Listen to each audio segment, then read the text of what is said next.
इनका सुदीप सोनी जो है वो एक नंबर के अखंड हमको बेवकूफ़ नजर आए। इनका सुदीप सोनी जो है वो एक नंबर के अखंड हमको बेवकूफ़ नजर आए। वाची से आ जा रहे नेता, रामगढ़ से आ जा रहे नेता, यहाँ के नेताओं को क्या हो रहा है? देखिए, जो रहते हैं वहाँ पर, ठीक है, जब कोई भी चीज़ जब हावी हो जाता है, जब आपसे बड़ा हो जाता है, तो आप वहाँ के लोगों को दबा दिया जाता है ना। और बाहर के लोग जो रहते हैं उनको इस चीज़ का एहसास नहीं होता, बाहर के चाहे मीडिया हो चाहे कुछ, जब तक ग्राउंड को आप नहीं जानिएगा।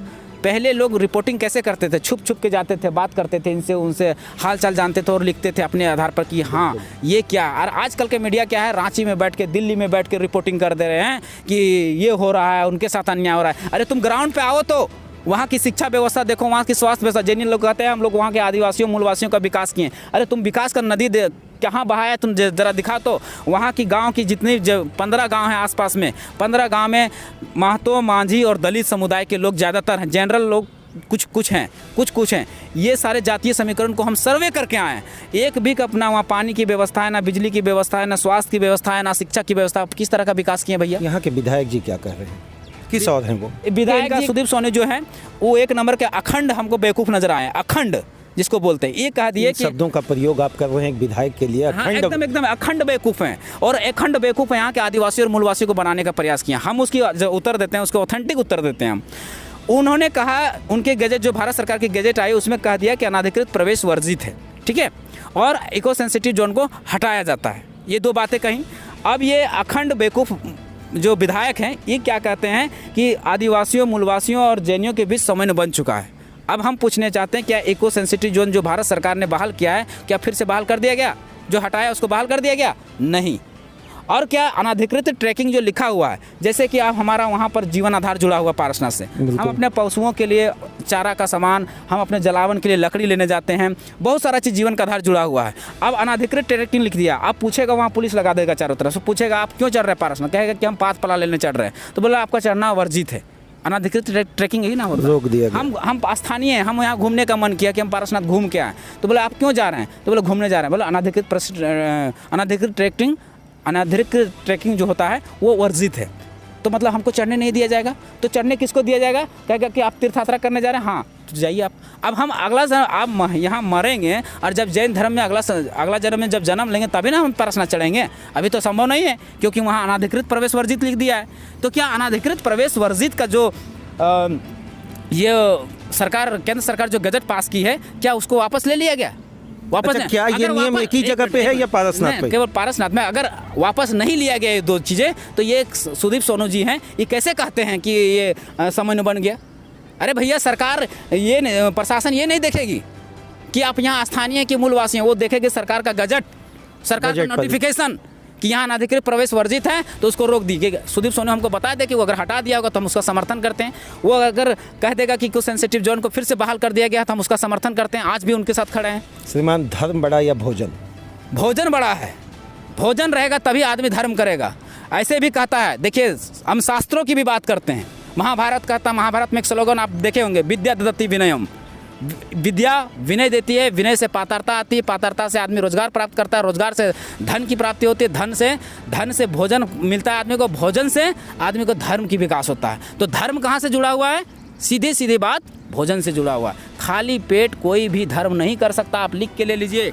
हम इसका उदाहरण देते हैं। बुद्ध थे, आप देखे होंगे कि वही ने कहा था कि आप ना तो कठिन मार्ग को अपनाइए, ना तो ज़्यादा सरल मार्ग को अपनाइए, आप माध्यम मार्ग को अपनाइए। मतलब आप भोजन भी कीजिए। वो क्या किए? तपस्या कर दिए। खाली पेट भूखे, अब उसको भूखे तपस्या हो ही नहीं रहा है। तपस्या भूखे पेट नहीं होता। भूखे भजन न होई गोपाला वाली बात। ले जा अपनी कंठी माला वाली बात है। चलिए अंतिम मोती भाई, गोपाला ले जा अपने कंठी माला। झारखंड है तो भोजन जब तक रहेगा तभी आदमी धर्म करेगा। झारखंड में जुड़े हुए भाषा संघर्ष खतियानी समिति के द्वारा क्या संदेश देंगे और आप लोगों का अगला स्टैंड इस पर क्या होने जा रहा है? हम लोग का स्टैंड ये होना जा रहा है कि 2 ही चीज़ को हम लोग को मांग है। 3 चीज़ें। देखिए, हम लोग बोले पहले कि जैन चीज़ को समर्थन हम लोग करते हैं। पहली बात, जैसे समन्वय थी वैसे समन्वय बने। दूसरी बात, अनाधिकृत प्रवेश वर्जित जो है उसका नोटिफिकेशन को वापस ले लिया है।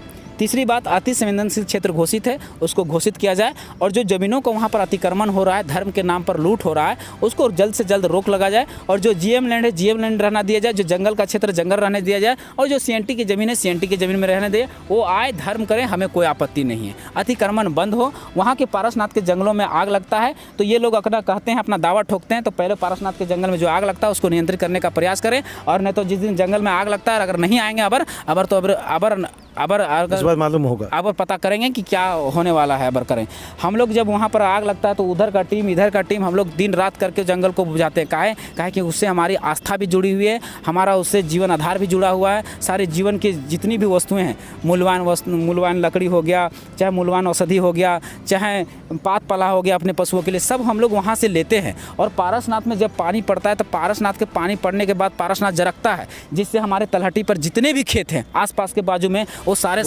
उपजाऊ होता है। तो पेड़ रहने के कारण बारिश आता है, और बारिश के कारण वो हमारा सारा जितना ज़मीन है, कई लाख मतलब 16,000 एकड़ ज़मीन में हमारा खेती होता है, तो उससे हमारा जीवन आधार चलता है। इसीलिए हम लोग को पारसनाथ को बचाना है।